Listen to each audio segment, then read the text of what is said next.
হরে কৃষ্ণ। প্রিয় দর্শক, শ্রীমদ্ ভাগবত মহাপুরাণটি সম্পূর্ণ সহজ বাংলায় জানার জন্য চ্যানেলটি সাবস্ক্রাইব করে সঙ্গে থাকুন এবং ভিডিওগুলি সম্পূর্ণ দেখুন।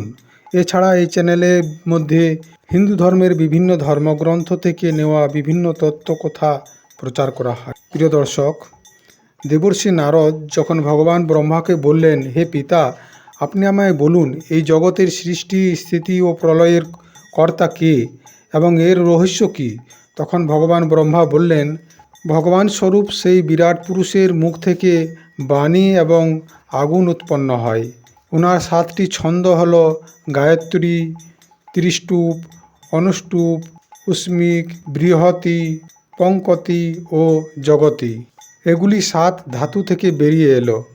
মনুষ্য, পিতর ও দেবতাদের ভোজন করার উপযুক্ত অমৃতময় অন্ন। বিভিন্ন ধরনের রস, রসেন্দ্রিয় এবং উহার অধিষ্ঠাত্রী দেবতা বরুণ বিরাট পুরুষের জিহ্বা থেকে উৎপন্ন হল। ওনার নাকের ছিদ্রগুলি থেকে প্রাণ, অপান, ব্যান, উদান এবং সমান এই 5টি প্রাণ এবং বায়ু তথা ঘ্রাণেন্দ্রিয় থেকে অশ্বিনী কুমার সমস্ত ধরনের ঔষধগুলি এবং সাধারণ তথা বিশেষ ঘ্রাণের উৎপন্ন হল। ওনার নেত্র ইন্দ্রিয় রূপ ও তেজ তথা নেত্রগোলক স্বর্গ ও সূর্যের জন্মভূমি। কান থেকে সমস্ত দিক এবং পবিত্র তীর্থ তথা আকাশ এবং শব্দ ওনার শ্রোতেন্দ্রিয় থেকে বেরিয়ে এলো। তথা ওনার শরীর সংসারের সমস্ত বস্তুর সার ভাগ তথা সৌন্দর্যের ধন। সমস্ত যজ্ঞ, স্পর্শ ও বায়ু ওনার ত্বক থেকে বেরিয়ে এলো। ওনার রোম সমস্ত উদ্ভিদ পদার্থের জন্মস্থান। ওনার চুল, দাড়ি, মোচ এবং নখ থেকে মেঘ, বিদ্যুৎ, পাথর এবং লোহা আদি ধাতুগুলি তথা বাহুগুলি থেকে সংসারকে রক্ষাকারী লোকপাল প্রকট হল। ওনার চলাফেরা ভূ, ভুব এবং স এই 3 লোকের আশ্রয়। এর দ্বারাই ওনার চরণকমল প্রাপ্তি, নির্ভয় প্রদান এবং সমস্ত কামনার পূর্তি হয়। বিরাট পুরুষের লিঙ্গ জল, বীর্য, সৃষ্টি, মেঘ ও প্রজাপতির আধার তথা ওনার জননেন্দ্রিয় থেকে মৈথুন জনিত আনন্দের উদ্গম হয়। বিরাট পুরুষের পায়ু ইন্দ্রিয় যম, মিত্র ও মলত্যাগ তথা গুহ্যদ্বার, হিংসা, মৃত্যু এবং নরকের উৎপত্তি স্থান। ওনার পিঠ থেকে পরাজয়, অধর্ম ও অজ্ঞান, নাড়ি থেকে নদ নদী এবং হাড়গুলি থেকে পর্বতের নির্মাণ হয়েছে। ওনার পেটের মধ্যে মূল প্রকৃতি, রস নামের ধাতু তথা সমুদ্র, সমস্ত প্রাণী তথা ওনার হৃদয় হল মনের জন্মভূমি। জগতের সব কিছুই ওনার চিত্তের মধ্যে আশ্রিত। যেমন সূর্য নিজের মণ্ডলকে প্রকাশিত করতে করতে বাইরের জগৎকেও প্রকাশিত করে, তেমনি মহাপুরুষ পরমাত্মাও সম্পূর্ণ বিরাট বিগ্রহকে প্রকাশিত করতে করতে সমস্ত জগৎকে প্রকাশিত করেন। মানুষের দ্বারাও যা কিছু কর্ম এবং সংকল্প হয় তারও স্বামী হলেন তিনি, অর্থাৎ কেউ কখনো ওনার মহিমাকে পার করতে পারবে না। জনলোকে অমৃত, তপলোকে ক্ষেম ও তপলোকে অভয়ের নিত্য নিবাস রয়েছে।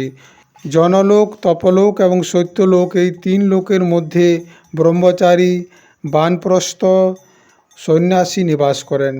দীর্ঘকালীন ব্রহ্মচর্য রহিত ব্যক্তিগণ ভূলোক, ভূর্বলোক এবং স্বর্গলোকের মধ্যেই নিবাস করে। শাস্ত্রের দ্বারা 2টি পথ বলা হয়েছে। প্রথমটি হল অবিদ্যারূপ কর্মের পথ, যাহা সকাম পুরুষের জন্য, আর দ্বিতীয় পথটি হল উপাসনা স্বরূপ বিদ্যার পথ, যাহা নিষ্কাম উপাসকদের জন্য।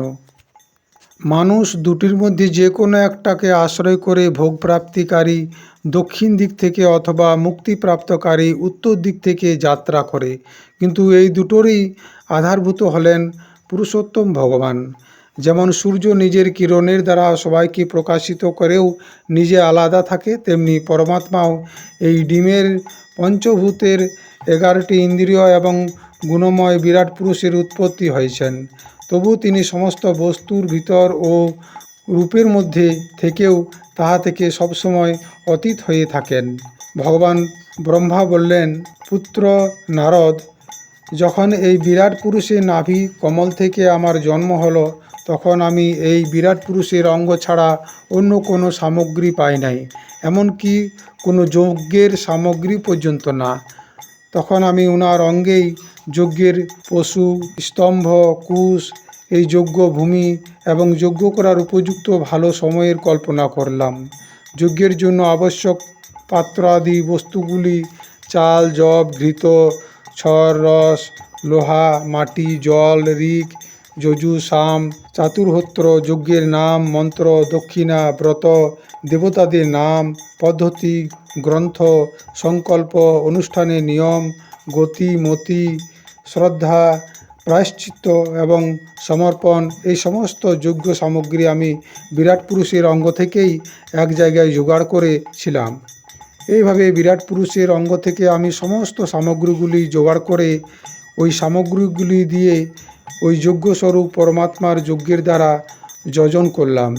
সেই সময় তোমার বড় ভাই 9 জন প্রজাপতিগণ নিজ নিজ চিত্তকে পূর্ণ সমাহিত করে বিরাট এবং অন্তর্যামী রূপে স্থিত সেই পুরুষের আরাধনা করল।